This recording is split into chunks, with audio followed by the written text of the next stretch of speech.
Pemangkasan suku bunga yang kita nanti-nantikan bersama dan sebentar lagi kita juga sudah menuju ke transisi pemerintahan beberapa hari lagi. Apakah ini artinya sebenarnya pengusaha manufaktur ini sudah bisa lebih agresif atau belum terlihat tanda-tanda tersebut?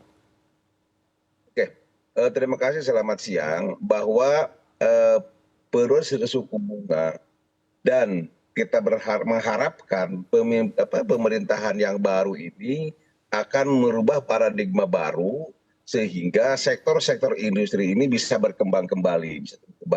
Kita ketahui bahwa tidak hanya di negara kita, sektor manufaktur itu terjadi kontraksi yang luar biasa, kecuali Filipina.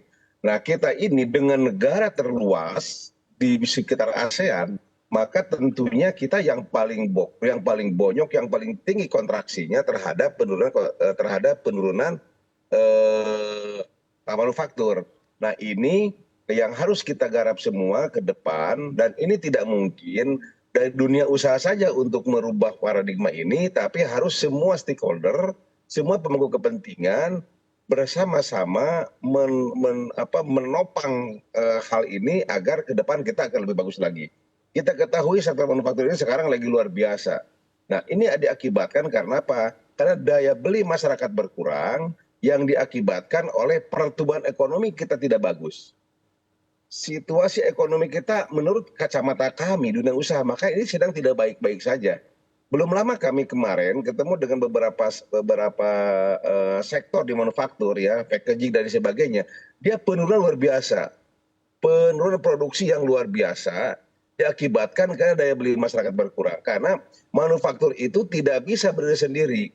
Manufaktur itu adalah visius, ya, kebutuhannya dari sektor lain, dari sektor-sektor yang lain juga menopang terhadap keberlanjutan sektor manufaktur tersebut. Tidak bisa berdiri sendiri.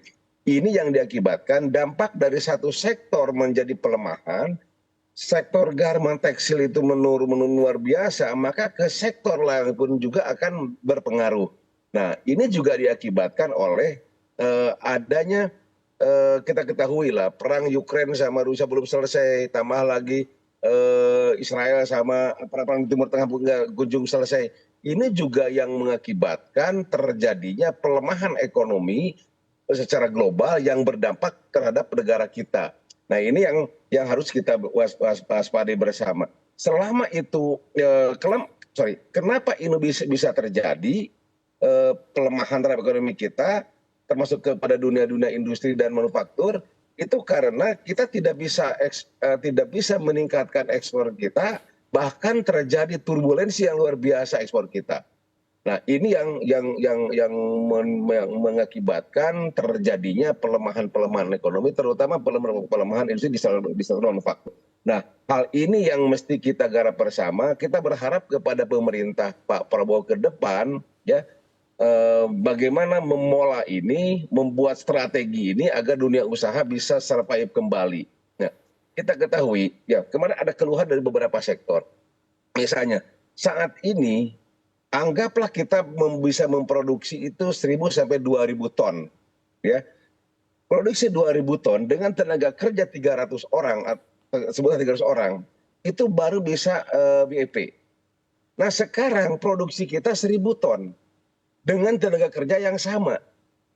Itu terjadi di situ adalah biaya yang sangat tinggi. Nah, akhirnya para pengusaha itu, para perusahaan itu menahan produksinya, bahkan tidak berproduksi kembali. Berdampaknya kemana? Kepada pengurangan atau efisiensi terhadap sumber daya manusia. Nah, kalau itu sudah terjadi, pengurangan sumber manusia, maka ini satu tanda bahwa ekonomi kita tidak jalan. Ekonomi kita tidak bagus. Kita ketahui, ingat waktu yang lalu, ya, saya sering sampaikan di berbagai media juga bahwa pemerintah Pak Jokowi saat kampanye di periode pertama ingin membuat pertumbuhan ekonomi sampai mencapai angka 7%. Pertanyaannya, Mas Henry, apakah tercapai? Enggak tercapai, 6 pun enggak nembus. Sekarang ini baru di 5,02 something, ya, di situ. Nah, stuck di situ ini dengan harga yang lebih melonjak, pertumbuhan yang lebih tinggi, daya beli masyarakat berkurang. Nah, ini yang berdampak terhadap pelemahan industri di sektor manufaktur, sehingga turbulensinya atau kontraksinya luar biasa. Itu kira-kira, Pak Julius. sudah cukup lama dari sektor manufaktur ini, subsektor tekstil ini menjadi yang paling tertekan. Tapi bagaimana keadaannya saat ini? Apakah memang sektor ini masih menjadi sektor yang mungkin perlu dibantu paling awal atau ada sektor-sektor lain yang juga lebih parah daripada sektor ini? Ini, Mbak, di sektor manufaktur itu tadi saya sampaikan tidak bisa berdiri sendiri. Ada butuh sub-sub yang lain dari manufaktur yang lain. Oleh karenanya, sektor manufaktur itu terjadi kontraksi, maka sektor lain pun akan terpengaruh. Artinya, pembenahan ini tidak mungkin dibenahin pada salah satu sektor saja, tapi harus dibenahi dari berbagai sektornya. Dan adalah memang benar sektor tekstil yang sangat dominan ya, yang mendominasi terhadap kontraksi yang luar biasa, yang berpengaruh terhadap sektor lain. Karena itu bagaimana peran-peran kita, terutama pemerintah dalam hal ini, membuat stimulus lain terhadap sektor ya, tekstil tersebut. Nah, saya setuju dengan Mas Heri tadi menyampaikan bahwa bagaimana kita punya peran untuk meningkatkan pasar domestik kita. Nah, tapi ini kan tidak bisa ditopang oleh dunia usaha saja. Yang tadi sampaikan adalah harus semuanya urun rembu, pemerintah bagaimana mendorong bahwa ini loh pasar yang terbaru sekarang ini. Gitu. Misalnya kalau kemarin-kemarin kita cenderung masuknya adalah ke wilayah Timur Tengah sampai Eropa, mungkin sekarang kalau kita hanya berfokus kepada wilayah-wilayah tersebut, ini ujung perselisihannya, ujung konfliknya kan belum terdeteksi sampai kapan. Nah, karena itu waspadanya dari sekarang ini pemerintah mendorong kepada sektor-sektor usaha ini untuk mengalihkan ke sektor-sektor domestik yang ada, terutama di sektor di tingkat ASEAN umpamanya. Ya. Nah, ini yang mesti kita dilakukan.